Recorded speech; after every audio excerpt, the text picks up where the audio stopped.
गुरुर्ब्रह्मा गुरुर्विष्णुः गुरुर्देवो महेश्वरः गुरु साक्षात् परं ब्रह्म तस्मै श्री गुरुवे नमः।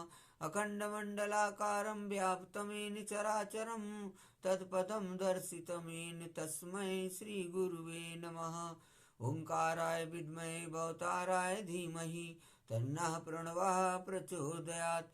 ओंकारं बिंदु संयुक्तं नित्यं ध्यायान्ति योगिनः कामदं मोक्षदं च ओंकाराय नमो नमः।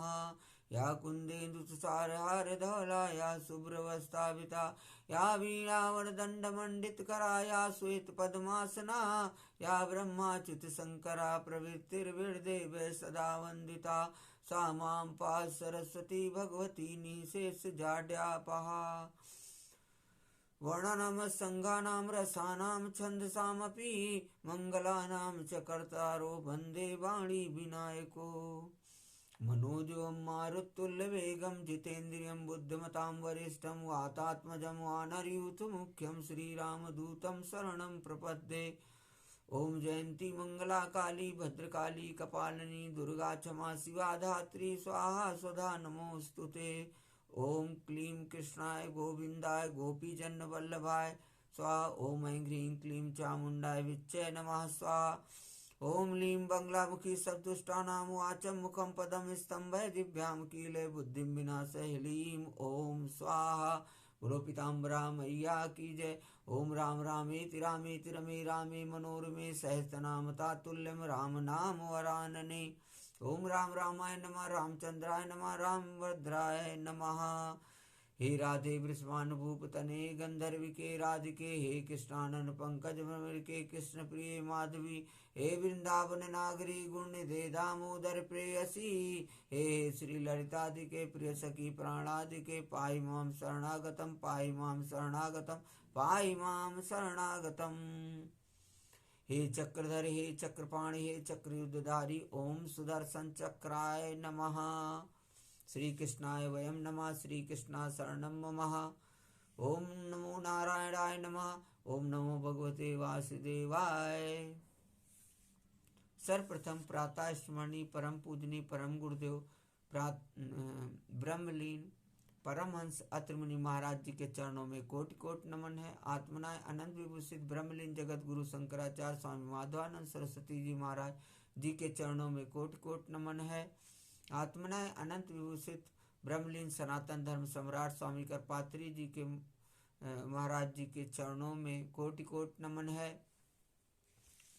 सनातन धर्म को पूरे विश्व में प्रचारित करने वाले, सनातन धर्म को अक्षुण्णता प्रदान करने वाले, सनातन धर्म को पराकाष्ठा पे ले जाने वाले, अद्वैतवाद के प्रणेता, पंचदेव उपासना के प्रचारक भगवान आदि शंकराचार्य जी के चरणों में कोटि कोटि नमन है। विगत कई वर्षों से मैं आप लोगों को श्रीमद् भागवत महापुराण सुनाने का प्रयास कर रहा हूँ। उसी कड़ी में आज हमने श्रीमद् भागवत महापुराण के तृतीय स्कंद के 26वें अध्याय की कथा को आज हमने लिया है। बड़ा ही दिव्य प्रसंग है। इस अध्याय में महदादि भिन्न भिन्न तत्वों की उत्पत्ति का वर्णन है। बड़ा ही सुंदर है। प्रथम श्लोक अथ ते संप्रवक्ष्यामि तत्त्वानां लक्षणं पृथक् यद् विदित्वा विमुच्येत पुरुषः प्राकृतिर्गुणः। श्री भगवान ने कहा, माता जी अब मैं तुम्हें प्रकृति आदि सब तत्वों के अलग अलग लक्षण बतलाता हूँ। आप लोगों को पता है, यहाँ पे प्रसंग शुरू होने के पहले मैं बता दूं कि माता देवहूति और कपिल मुनि के बीच में संवाद चल रहा है। उसी कड़ी में आगे जो है भगवान माता देवहूति को बताते हैं। भगवान कहते हैं 26वें अध्याय में भगवान ने कहा कि माता जी अब मैं तुम्हें प्रकृति आदि सब तत्वों के अलग अलग लक्षण बतलाता हूँ। इन्हें जानकर मनुष्य प्रकृति के गुणों से मुक्त हो जाता है। आत्मदर्शन स्वरूप ज्ञान ही पुरुष के मोक्ष का कारण है। और वही उसकी अहंकार रूप हृदय ग्रंथि का छेदन करने वाला है। ज्ञानम ही ने श्रेयसार्थाय पुरुषस्य आत्मदर्शनम यदा वर्णये तत्ते हृदय ग्रंथि भेदनम। ऐसा पंडित जन कहते हैं कि उस ज्ञान का मैं तुम्हारे आगे वर्णन करता हूँ। यह सारा जगत जिससे व्याप्त होकर प्रकाशित होता है वह आत्मा ही पुरुष है। वह अनादि निर्गुण प्रकृति से परे अंतःकरण में स्फुरित होने वाला और स्वयं प्रकाश है। उस सर्वव्यापक पुरुष ने अपने पास लीला विलास पूर्वक आई हुई अव्यक्त और त्रिगुणात्मिका वैष्णवी माया को स्वेच्छा से स्वीकार कर लिया है। लीला परायण प्रकृति अपने सत्वादि गुणों द्वारा उन्हीं के अनुरूप प्रजा की सृष्टि करने लगी। यह देख पुरुष ज्ञान को आच्छादित करने वाली उसकी आवरण शक्ति से मोहित हो गया और अपने स्वरूप को भूल गया। इस प्रकार अपने से भिन्न प्रकृति को ही अपना स्वरूप समझ लेने से पुरुष प्रकृति के गुणों द्वारा किए जाने वाले कर्मों में अपने को ही कर्ता मानने लगता है।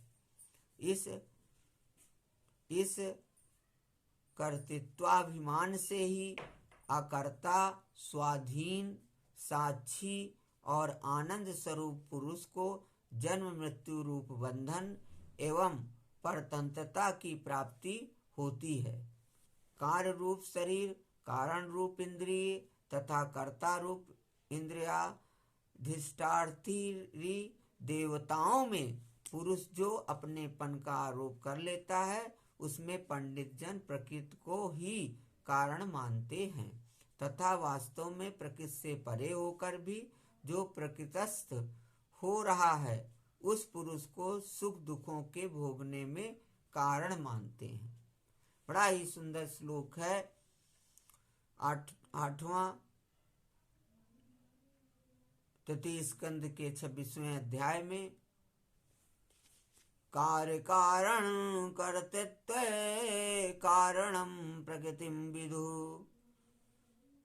भोक्तृत्व तत्वे सुख दुखानां पुरुषम प्रकृते परम।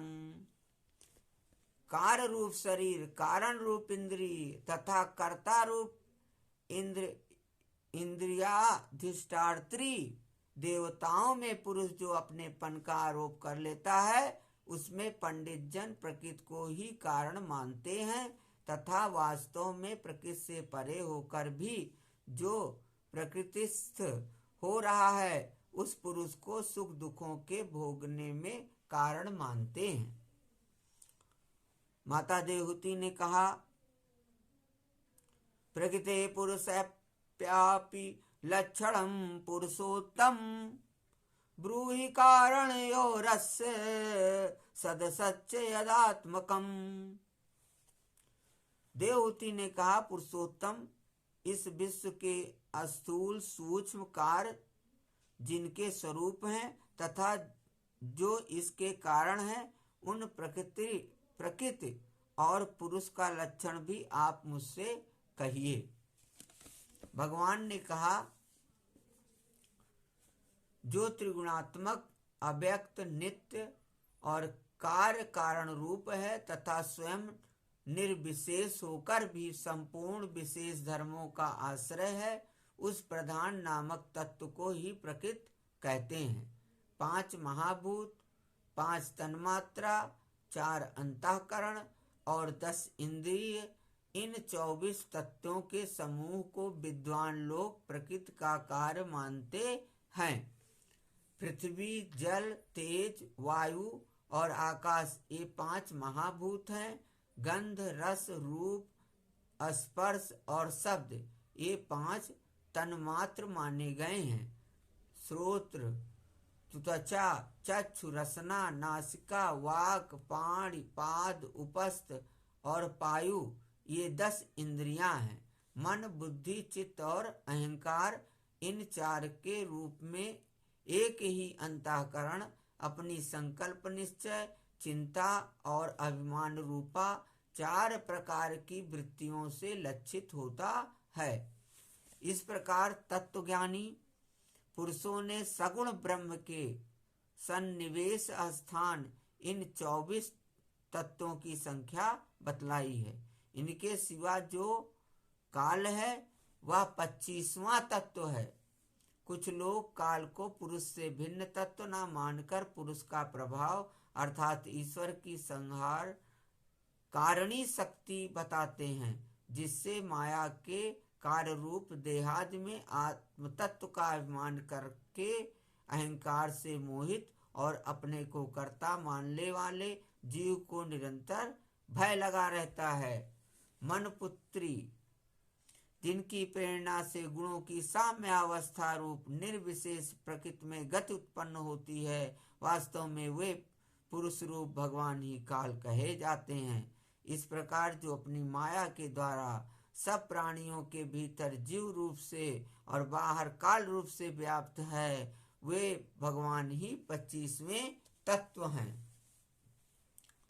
जब परम पुरुष परमात्मा ने जीवों के अदृष्टवश क्षोभ को प्राप्त हुई संपूर्ण जीवों की उत्पत्ति स्थान रूपा अपनी माया में शक्ति रूप वीर स्थापित किया, तो उससे तेजोमय मैं तत्व उत्पन्न हुआ। लय विक्षेपादि रहित तथा जगत के अंकुर रूप इस मैं तत्व ने अपने में स्थित विश्व को प्रकट करने के लिए अपने स्वरूप को आच्छादित करने वाले प्रलयकालीन अंधकार को अपने ही तेज से पी लिया। जो सत्य गुणमय स्वच्छ शांत और भगवान की उपलब्धि का स्थान रूप चित्त है, वही मैं तत्व है और उसी को वासुदेव कहते हैं। जिस प्रकार पृथ्वी आदि अन्य पदार्थों के संसर्ग से पूर्व जल अपना स्वाभाविक अवस्था में अत्यंत स्वच्छ विकार शून्य एवं शांत होता है, उसी प्रकार अपनी स्वाभाविकी अवस्था की दृष्टि से स्वच्छत्व, अविकारित्व और शांतत्व ही वृत्तियों सहित चित्त का लक्षण कहा गया है। तदनंतर भगवान की वीर रूप चित्त शक्ति से उत्पन्न हुए मैं तत्व के विकृत होने पर उससे क्रिया शक्ति प्रधान अहंकार उत्पन्न हुआ। वह वैकारिक तेजस और तामस भेद से 3 प्रकार का है। उसी से क्रमशः मन, इंद्रियों और पंच महाभूतों की उत्पत्ति हुई। इस भूत इंद्रिय और मन रूप अहंकार को ही पंडित जन साक्षात संकर्षण नामक सहस्त्र सिर वाले अनंत देव कहते हैं। इस अहंकार का देवता रूप से कर्तृत्व, इंद्रिय रूप से कारणत्व और पंच महाभूत रूप से कार्यत्व लक्षण है, तथा सत्वादि गुणों के संबंध में शांत तत्व, घोरत्व और मूढ़त्व भी इसी के लक्षण हैं। उपर्युक्त 3 प्रकार के अहंकार से वैकारिक अहंकार के विकृत होने पर उससे मन हुआ, जिसके संकल्प विकल्पों से कामनाओं की उत्पत्ति होती है। यह मनस्तत्व ही इंद्रियों के अधिष्ठाता अनिरुद्ध के नाम से प्रसिद्ध है। योगीजन शरतकालीन नीलकमल के समान श्याम वर्ण वाले इस अनिरुद्ध जी की सनह सनह मन को वशीभूत करके आराधना करते हैं। साध्वी फिर तेजस अहंकार में विकार होने पर उसे बुद्धि तत्व उत्पन्न हुआ। वास्तु का स्फुरण रूप विज्ञान और इंद्रियों के व्यापार में सहायक होना, पदार्थों का विशेष ज्ञान कराना, ये बुद्धि के कार्य हैं। वृत्तियों के भेद से संशय, विपर्य, निश्चय, स्मृति, निद्रा भी बुद्धि के ही लक्षण है। यह बुद्धि तत्व ही प्रद्युम्न है। इंद्रियां भी तेजस अहंकार का ही कार्य है। कर्म और ज्ञान के विभाग से उनके कर्मेंद्रिय और ज्ञानेंद्रिय दो भेद हैं। इनमें कर्म प्राण की शक्ति है और ज्ञान बुद्धि की। भगवान की चेतन शक्ति की प्रेरणा से तामस अहंकार के विकृत होने पर उससे शब्द तन्मात्रा का दुर्भाव हुआ। शब्द तन्मात्र से आकाश तथा शब्द का ज्ञान कराने वाली श्रोतेंद्रिय उत्पन्न हुई। अर्थ का प्रकाशक होना, ओट में खड़े हुए वक्ता का भी ज्ञान करा देना और आकाश का सूक्ष्म रूप होना विद्वानों के मत में यही शब्द के लक्षण हैं। भूतों को अवकाश देना, सबके बाहर भीतर वर्तमान रहना तथा प्राण इंद्रिय और मन का आश्रय होना, ये आकाश के वृत्ति और फिर वृत्ति रूप लक्षण। फिर शब्द तन्मात्रा के कार्य आकाश में कालगत से विकार होने पर स्पर्श तन्मात्र हुआ और उससे वायु तथा स्पर्श का ग्रहण कराने वाली त्वगिंद्रिय त्वचा उत्पन्न हुई। कोमलता, कठोरता, शीतलता और उष्णता तथा वायु का सूक्ष्म रूप होना ये स्पर्श के लक्षण हैं। वृक्ष की शाखात को हिलाना, तृणाद को इकट्ठा कर देना, सर्वत्र पहुंचाना, गंधादि युक्त रव को घ्राणादि इंद्रियों के पास तथा शब्द को श्रोतेंद्रिय के समीप ले जाना तथा समस्त इंद्रियों को कार्य शक्ति देना, ये वायु की वृत्तियों के लक्षण हैं। तदनंतर दैव की प्रेरणा से स्पर्श तन्मात्र विशिष्ट वायु के विकृत होने पर उससे रूप तन्मात्र हुआ तथा उससे तेज और रूप को उपलब्ध कराने वाली नेत्रेंद्रिय का प्रादुर्भाव हुआ। साध्वी, आगे कपिल मुनि ने माता देवती से कहा कि साध्वी वस्तु के आकार का बोध कराना, गौड़ होना, द्रव्य के अंग रूप से प्रतीत होना, द्रव्य का जैसा आकार प्रकार और परिमाण आदि हो उसी रूप में उपलक्षित होना तथा तेज का स्वरूप भूत होना, ये सब रूप तन्मात्र की वृत्तियां हैं।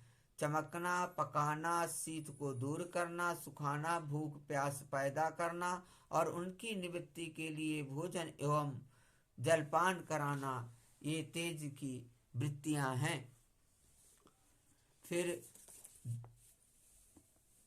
फिर दैव की प्रेरणा से रूप तन्मात्र में तेज के विकृत होने पर उससे रस तन्मात्र हुआ और उससे जल तथा रस को ग्रहण कराने वाली रसनेन्द्रियां जिह्वा उत्पन्न हुई। रस अपने शुद्ध स्वरूप में एक ही है, किंतु अन्य भौतिक पदार्थों के संयोग से वह कसैला, मीठा, तीखा, कड़वा, खट्टा और नमकीन आदि कई प्रकार का हो जाता है। गीला करना, मिट्टी आदि को पिंडाकार बना देना, तृप्त करना, जीवित रखना, प्यास बुझाना, पदार्थों को मृदु कर देना, ताप की निवृत्ति करना और कूपादि से निकाल लिए जाने पर भी वहां बार बार पुनः प्रकट हो जाना, ये जल की वृत्तियां हैं। श्री कृष्ण गोविंद हरे मुरारे, हे नाथ नारायण वासुदेवा, हे ब्रिज नंदन देवकी नंदन, कालिय मर्दन कंस निकंदन, हे ब्रिजलाल, हे ब्रिजलाल, हे कृष्ण मुरारी, हे मनमोहन, हे त्रिपुरारी, हे मनमोहन, हे त्रिपुरारी। गोविंद वल्लभ हे बंसीधर, आओ रास रचाओ गिरधर, आओ रास रचाओ गिरधर। राधा रानी बुलाए रही आओरी, राधा रानी बुलाए रही आओरी, संग राधा के रास रचाओरी, संग राधा के रास रचाओरी।